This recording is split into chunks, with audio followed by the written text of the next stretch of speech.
a great video to start this week's episode of AEW Dynamite, because it was reminding you we are getting Jon Moxley versus Hangman Adam Page for the AEW World title. It's one of these guys going, oh my gosh, you're not gonna believe it. This is the most important thing that has ever happened in your life.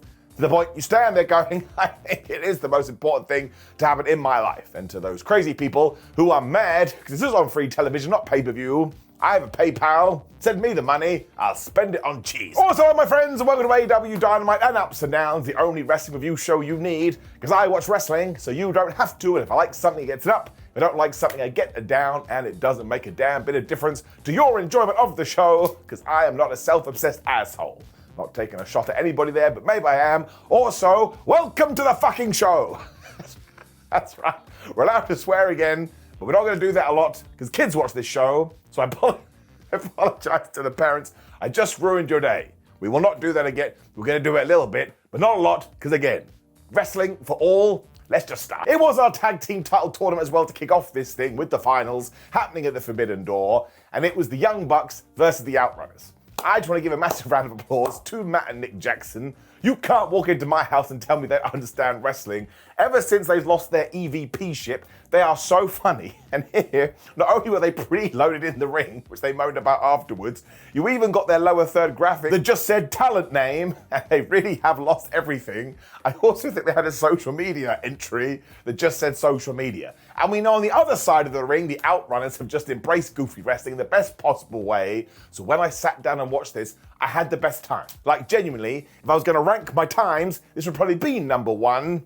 I want to salute both of them. Thank you for entertaining me. Nick Jackson then got thrown around a little bit before the Young Bucks did Double Dive 2025, so put a 2 on the counter. When Magnum essentially got a hottish tag and he ran wild for a bit before the Young Bucks took over, and then Floyd was getting in there and he was throwing shots.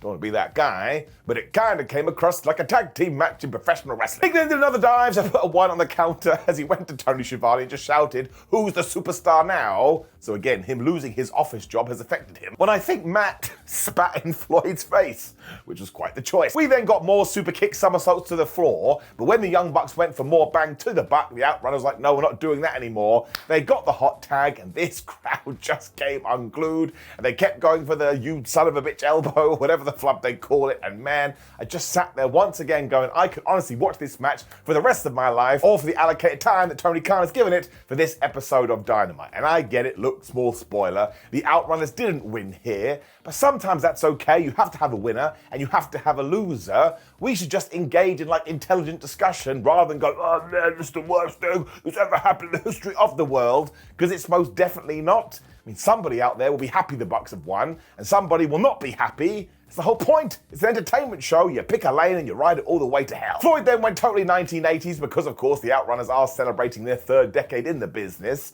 So congratulations to them. And at one point, he also no-sold a super kick and smashed out a lariat when Nick almost murked the ref, so then he used that to smack Magnum in the penis. And at one point, there was miscommunication between Matt and Nick, so they sort of hit each other. So we were basically teasing who's gonna win. We even got the most devastating move in all our sports entertainment surprise roll-up, and Matt held the tights, but he still was only able to get a 1-2-ooh. And ultimately that led to the Bucks hitting the TK driver onto Floyd, and they did get the 1-2-3, as Nick kind of played safety here. These fans were so mad, and that is a valid emotion to have in wrestling. Listen, I would have done a backflip and put a 1 on the dive counter if the Outrunners had won, but they didn't. So I'll wait and see. I just thought that it was such a good performance all around. How can you get mad at it? Also, I like to think I had an influence on what happened next. I didn't. I'm being an arrogant Alan. But Okada came out, and finally him and the Young Bucks were doing stuff again. That was one of my pet peeves from 7 days ago because I'm a massive nerd. And of course, before they could attack the Outriders, out came Swerve Strickland to make the save, because he hates Okada. And even the bad guys tried to run away. You know the deal with Swerve. He thinks he's Mario, and he stomped on all of them. So what a chaotic finish this was, and of course, not only does it set up Swerve Strickland versus Okada, probably at the next pay-per-view, but you can do a rematch down the line and have the Outrunners win, and maybe in the interim, you can do a 6-man tag. And put your hand up if you want to see the Outrunners and Swerve taken on Okada and the Young Bucks. The hand stays up. Moreover, I just love the fact that the Outrunners gimmick is now super popular. There were some people 6 months ago and they pretend they didn't. They were like, oh man, I can't believe we're doing this in 2025, because they hate fun. That's the truth, they hate it, and they chase it away throughout the night. I'm giving it an up. Just thought this was so good.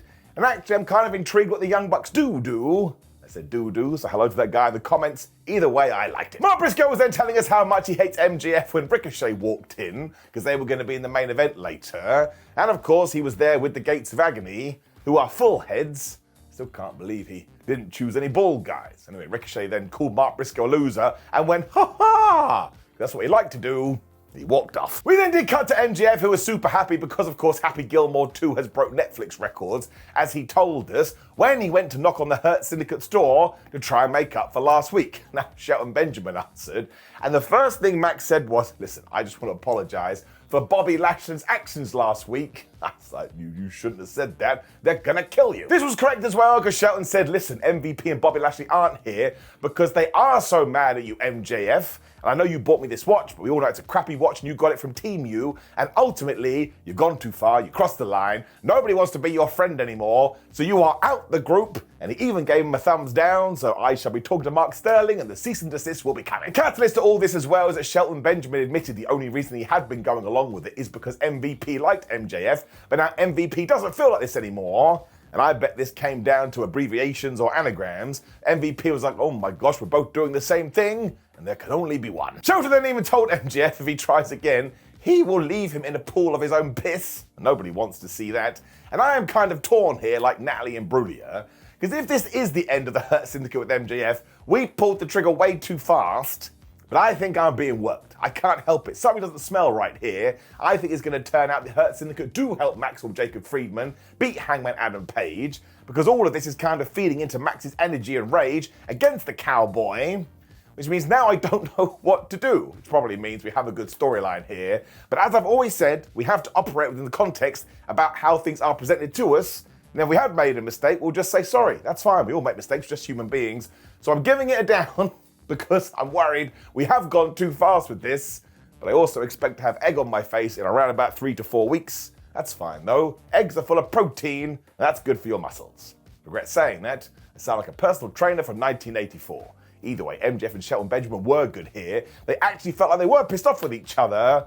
I just wouldn't have finished it this fast. Unless they haven't, and I've been a dork. When Christian Cage was back on TV for the first time since All In, so of course everybody go hide your father. And I want to make it very clear before we get into this, I truly believe that Christian Cage is one of the most underrated performers of all time. Just go and listen to what his peers say about him. I love the fact that AEW brought him in. I love the fact that he won a bunch of championships.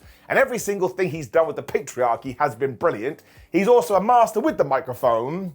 But this promo was really weird. I think he realizes that he's slowly going back babyface, although he has been the worst person ever intentionally over the last couple of years. So the first thing he said was, yes, I am an asshole. Let's not forget what Nick Wayne, Kip Sabian, and Mother Wayne did to me at All In. I mean, that makes them assholes too. He also got into the whole reason they had turned on him, which was the plan, because at Revolution he did cash in his magical contract, and he was about to win the world title after he did a spear, when essentially he hesitated because he saw Adam Copeland, and he remembered his past. And don't forget, that's what Nicholas has been going on about. Why didn't you stick to the plan? Well, that's why. Because he knew in the future there was going to be a babyface turn. He's actually impressed that Kip Sabian and Nick had stood up to him as well. But how dare you question my actions? You've barely been in this business for 32 seconds, whereas I have spent more money on rental cars than you have spent in your entire careers. And listen, Nick Wayne, you are better than me, you are more talented, but you can't win one title and then saying you're the face that runs the place. So you've crossed the line, and now I must kill you. He also talked about the things that Adam Copeland had said to him at the pay-per-view. I was like, listen, dude,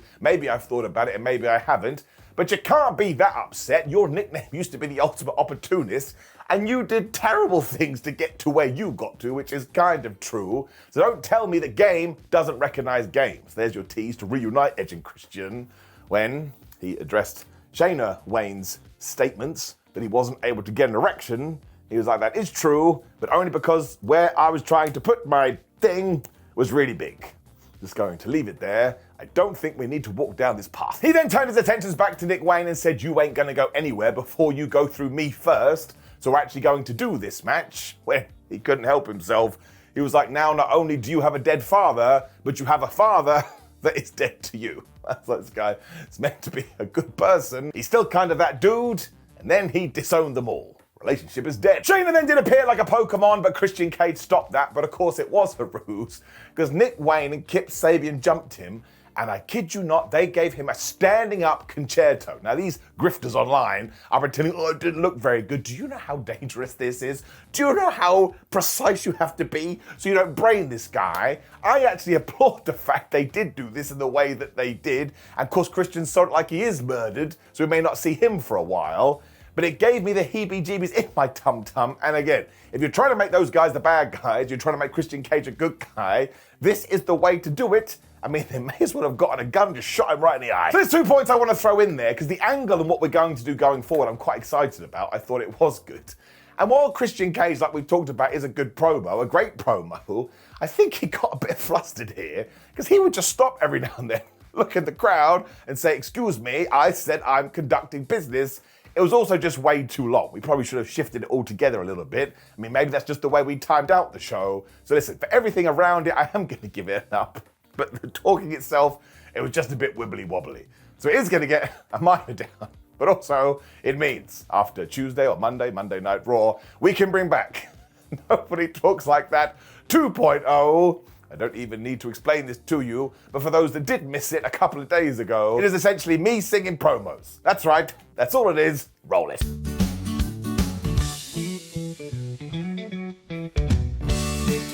Didn't realize you're not said Trump said you'd have the courage to stand up to him. I don't have a problem with that. I have a problem with you questioning. You have cause blue rights question Christian Cage. Because when it comes to this busy, I'm conducting business, I said. I'm conducting business, I said. I'm conducting business, I said. I'm conducting business, I said. I'm conducting business, I said. Yes, that's right, I'm an idiot. And also, thank Flubbins for Auto-Tune. FTR and Stokely Hathaway were then getting super duper excited about this tag team tournament because Cash and Dax are going to win. And finally they will be the champions again. And of course, do the dance of joy. Adam Copeland's not allowed to come to the ring, he's banned. The Young Bucks then walked in, they were kind of friends for a little bit because they are both heels now. That just happens in wrestling. When Stokely was like, wait a minute, you ain't in charge anymore. And he pretended he was going to hit them with the crutch before he hobbled away. Matt and Nick Jackson then had a meltdown, don't know who that is, but Jackson is what I meant to say. It's another round of applause. What we have done ever since All In with the Bucks is just so tremendously fun. There's that word again. I'm having a good time. And I imagine it does lead them back to being baby faces. 5 stars? No. When from nowhere, bang in the middle of the show, it was our AEW World title match, Hangman Adam Page versus Jon Moxley, and actually fair play to AEW and Tony Khan for taking a chance. As Tony Schiavone told us, well, we put it here, we don't know how long this is going to go. We want to make sure that we have enough time. I just think sometimes doing things like this is cool, because it makes the show feel more real, for lack of a better term. Also, you could have put it first slice, right back in the middle. It just felt like such a big deal because we sold it as a big deal. I was hooked from minute 1 till the end. Of course, it also tied into this idea that everybody was banned from ringside, and we even had a bunch of useless wrestling security guards blocking it, which also led to this incredible near fall halfway through, where fans actually thought that Jon Moxley was going to win. So that's another pat on the back. If you can get your crowd with some jeopardy, you did the job. Page just jumped Moxley to begin with too, when Jonathan bit him, because it is crazy, but otherwise they did just carry on from where they left off because they were fighting and they were throwing fists, and there was at least 2 dives, so Bam put a 2 on the counter. They were throwing each other over Timmy the Timekeeper's table, they threw each other into Alan Announce table, and that didn't break. We got around about 42,766 dead eyes, and then they were trying to choke each other. It's like the first match was the first movie, and this was the sequel, and therefore we got to turn everything up to 11. Moxley also hit a power driver onto Simba the Steel Step, so Hangman Adam Page came back with a tombstone for a 1-2-ooh. And really, Hangman's big plan here was, I'm going to hit you with this buckshot lariat, and Moxley was like, no, I don't want that. When eventually they actually took out the referee, not to dinner, they smacked him to the floor. And before you could say, is Jon Moxley bleeding yet? Here came the Death Riders. And essentially, Claudio and Guita Euler distracted the useless wrestling security guards. Marina Shafir then threw the AEW World title to Moxley, who whammed Hangman right in the head. The 1-2-ooh on this. Even I went, oh, I don't believe it. I thought AEW was going to do it. They did not. Hangman kicked out Big Pop. Rena was then finally told to flub off when, because we were in this cool venue, Darby Allin was hanging out in one of the balconies and he did this crazy dive onto everybody. And Jon Moxley could not believe this. He was looking at Darby like he was Sting, I suppose, or Batman. So now we've already teased that's where Jon Moxley will go after this. Dynamite was very well layered. In desperation, he then went for all the pile drivers, but Hangman wasn't having any of that, so he hit the buckshot, he hit the Deadeye, when he got another buckshot lariat, and he pinned this guy for the 1-2-3. And this felt like a massive full stop, and the Hangman can now go on to pastors new, and that maybe somebody from the Death Riders should go and have a chat to Darby Allin.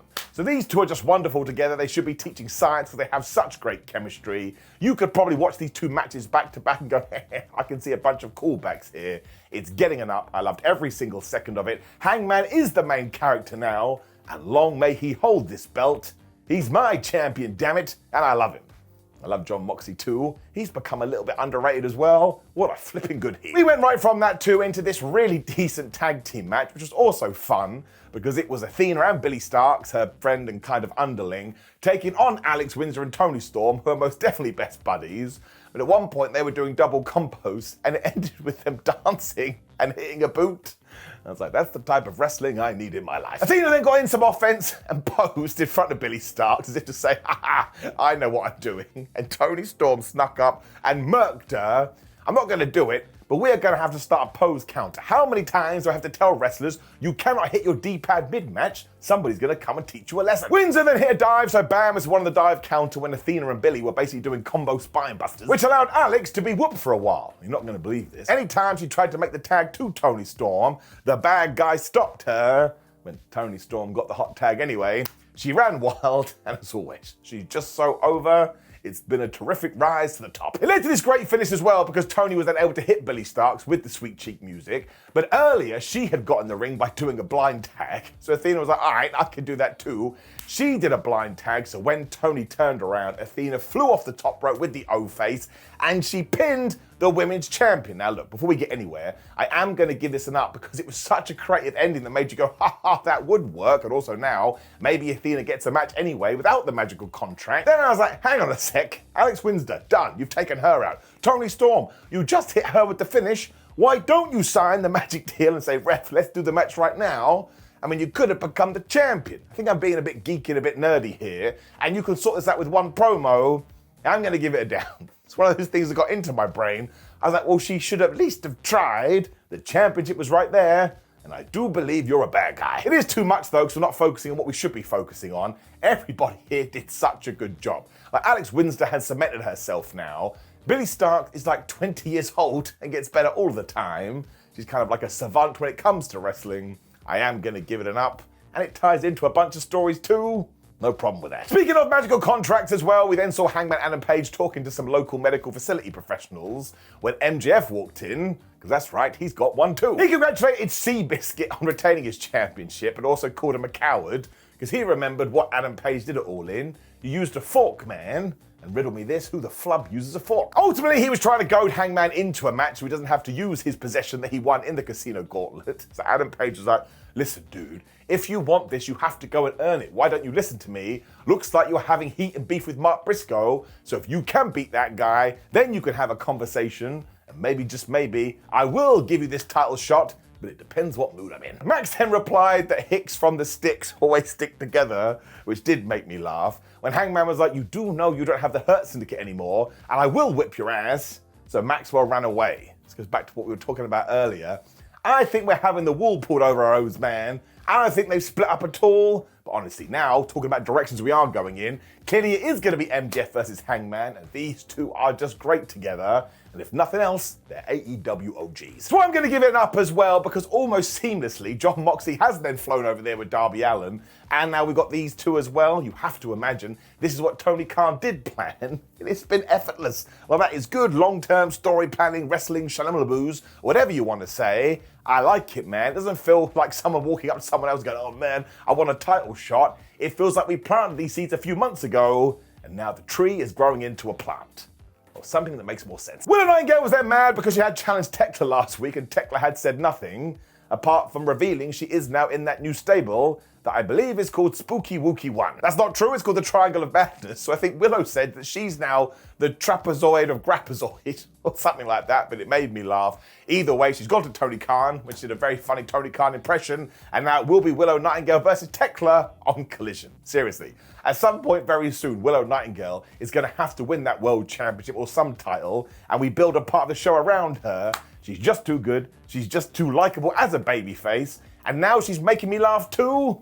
There's nothing else to do. When we got to our main event, which was Mark Briscoe versus Ricochet, which also means Mark Briscoe has now main evented 2 Dynamites in a row, and I'm never going to get mad about that. He was so damn good here, especially because by the end of it, I can't believe it, I essentially think he's in the world title program, or at least he's this close. He was doing really well as well before the Gates of Agony came out and cast distraction, so put a 1 on the dick board, and instantly Ricochet took advantage of that by doing a dive, so put a 1 on the dive counter. I told you it takes over wrestling. They all started scrapping at one point, so Bishop Khan took a bullet for his leader, which is interesting, because he's most definitely not bald, but actually didn't work at all, because Mark Briscoe set up that chair and did that crazy dive thing he does over the ropes, but a 1 on the dive count. The Fences of Pain were then just being super dicks, we've already talked about it, but that was the whole point.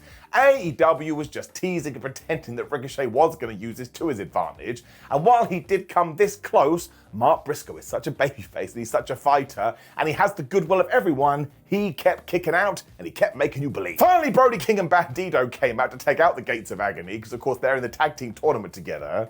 I was a bit like, dudes, you're super duper late. You must have assumed this was going to happen. And after they had brawled to the back, this really affected Ricochet, because he was a wrestler in the ring when wrestlers were doing stuff outside of the ring. When Mark Briscoe lariated him, he hit the Dre Jilla, and he got the 1, 2, 3. I was so happy. And I'm a huge Ricochet fan, but Mark Briscoe as a babyface, well, he's just the ultimate one. He makes you care. The whole time as well, the commentators were telling us this is serious Mark Briscoe, which he followed up on.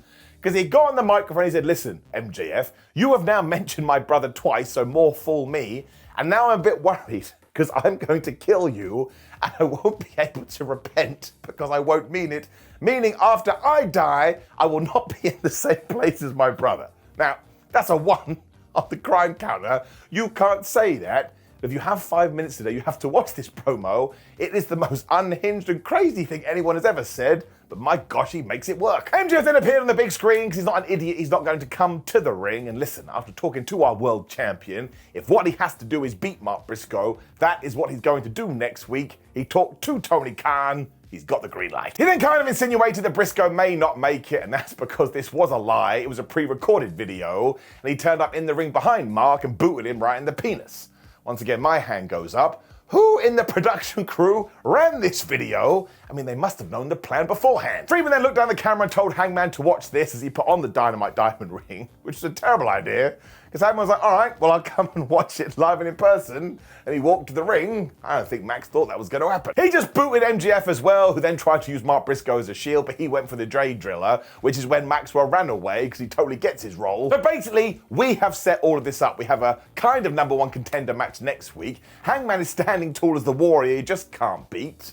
And it wouldn't surprise me if it does end up with MJF versus Hangman Adam Page, and that match is going to have all the jeopardy in the world, because what could happen is Hangman beats him, then somehow instantly MJF cashes in the contract after the Hurt Syndicate turn around and go, ha ha, we are still on his side.